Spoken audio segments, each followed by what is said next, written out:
আসসালামু আলাইকুম। সবার আগে বাছাই করা 10টি আন্তর্জাতিক খবর জানিয়ে দেব। প্রথমেই থাকছে শিরোনাম, তবে তার আগে অনুরোধ থাকবে ভিডিওটিতে একটি লাইক দিবেন। জানিয়ে দিব হাতে থাকা সর্বশেষ আপডেট আন্তর্জাতিক সংবাদ। প্রথমেই সংবাদ শিরোনাম, গাজার পাশে এগিয়ে আসছে সৌদি সহ আরব দেশগুলো। এরপর জানিয়ে দিব হামাসের সঙ্গে পুনরায় যুদ্ধ শুরু করার বিপক্ষে 61% ইসরায়েলি। এদিকে বিকল্প যে পদক্ষেপ নিয়েছে আরব দেশগুলো। এরপর জানিয়ে দিব যে কারণে ইসরায়েলি জিম্মিকে স্বর্ণমুদ্রা উপহার দিল হামাস।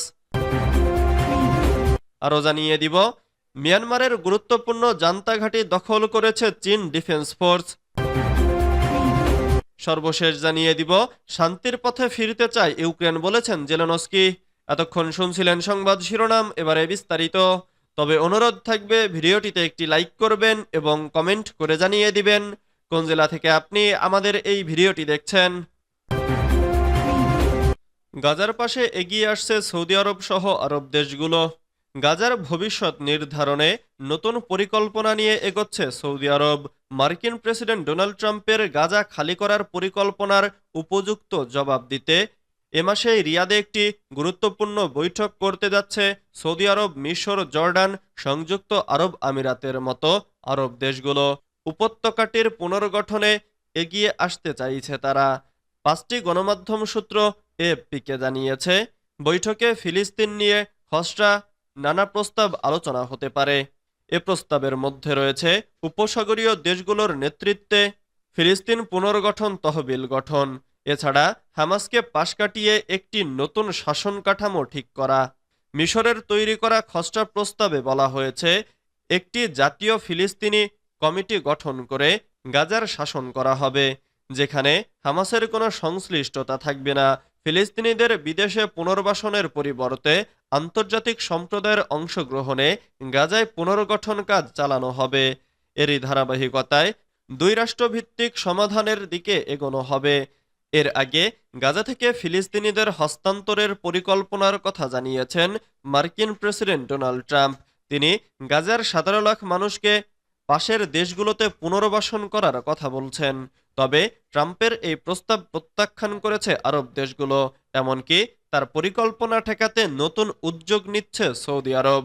এদিকে তুরস্কের প্রেসিডেন্ট রিসেপ তাইব এরদোয়ান মধ্যপ্রাচ্য পরিস্থিতি নিয়ে যুক্তরাষ্ট্রের সমালোচনা করেছেন। তিনি বলেন, ফিলিস্তিনিদের গাজা থেকে উচ্ছেদের পরিকল্পনা অমানবিক। মধ্যপ্রাচ্য নিয়ে ট্রাম্পের হিসেবে ভুল আছে বলেও মন্তব্য করেন তিনি।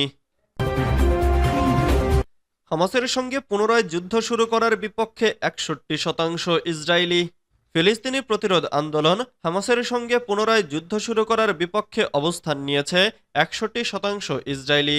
দেশটির বেশিরভাগ নাগরিক জিম্মিদের মুক্ত করতে চলমান বন্দি বিনিময় চুক্তির দ্বিতীয় ধাপ চালিয়ে যাওয়ার পক্ষে। সম্প্রতি এক জরিপে তাই জানা গেছে। শনিবার 15 ফেব্রুয়ারি এক প্রতিবেদনে এ খবর দিয়েছে টাইমস অব ইসরায়েল। ইসরায়েলি সরকারি সম্প্রচার মাধ্যম কানের প্রকাশিত এক জরিপে দেখা গেছে ইসরায়েলি জনগণের 61% মনে করে হামাসের হাতে থাকা বাকি জিম্মিদের মুক্ত করতে চুক্তির দ্বিতীয় ধাপ অব্যাহত রাখা উচিত। জরিপে 600 অংশগ্রহণকারীকে জিজ্ঞাসা করা হয়, আমরা কি চুক্তির দ্বিতীয় ধাপে গিয়ে যুদ্ধ বন্ধ করব, নাকি সব জিম্মিকে মুক্ত না করেই পুনরায় হামাসের বিরুদ্ধে যুদ্ধ শুরু করব?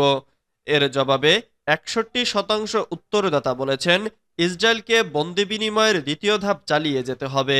18% বলেছেন যুদ্ধ এখনই আবার শুরু করা উচিত, আর 21% এই বিষয়ে নিশ্চিত নন।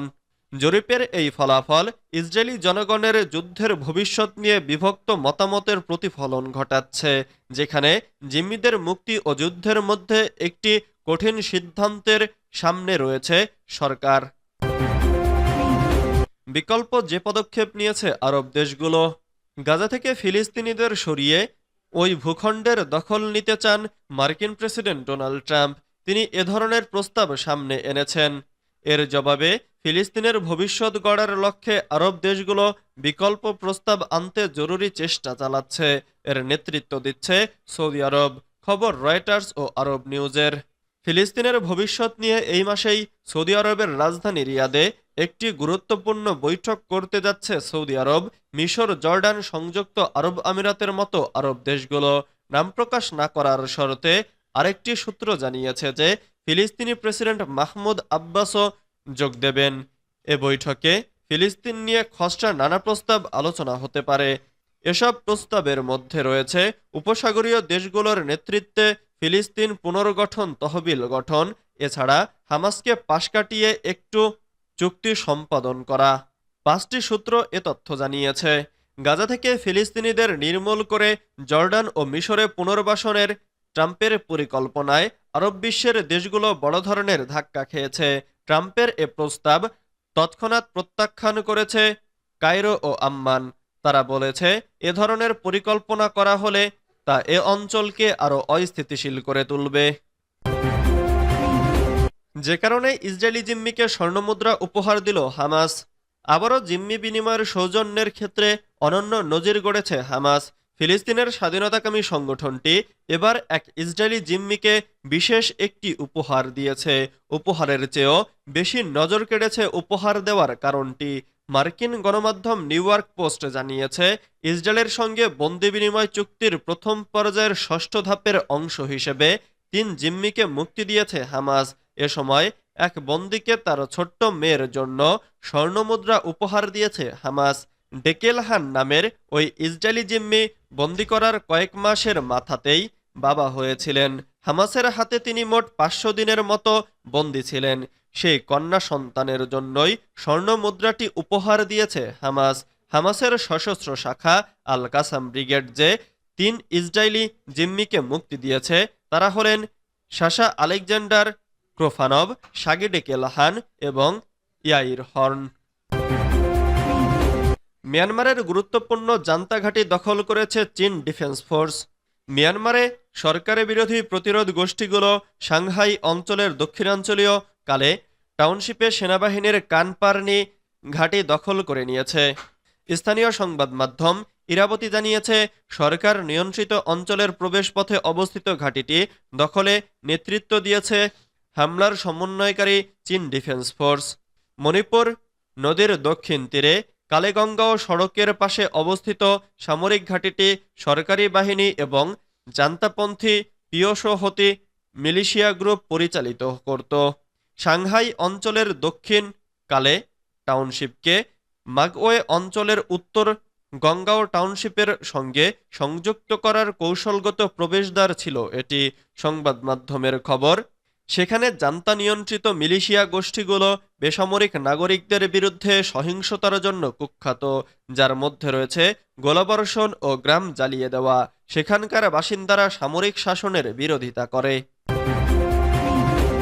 শান্তির পথে ফিরতে চায় ইউক্রেন, বলেছেন জেলেনস্কি। ইউক্রেনের প্রেসিডেন্ট ভলোদিমির জেলেনস্কি বলেছেন, তার দেশ শান্তির পথে এগিয়ে যেতে প্রস্তুত।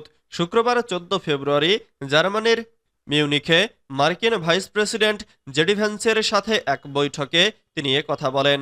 বৈঠকের পর সামাজিক যোগাযোগ মাধ্যমে এক পোস্টে জেলেনস্কি লেখেন, আমরা একটি বাস্তব এবং নিশ্চিত শান্তির দিকে যত দ্রুত সম্ভব এগিয়ে যেতে প্রস্তুত। এ সময় রাশিয়া ইউক্রেন সংঘাতের অবসানে মার্কিন প্রেসিডেন্ট ডোনাল্ড ট্রাম্পের দৃঢ় সংকল্পের প্রতি নিজ দেশের কৃতজ্ঞতার উপর জোর দেন জেলেনস্কি। তিনি ট্রাম্পের এমন সংকল্প ইউক্রেনের জন্য ন্যায় বিচার ও নিরাপত্তার নিশ্চয়তায় সহায়তা করতে পারবে বলে আশা করেন।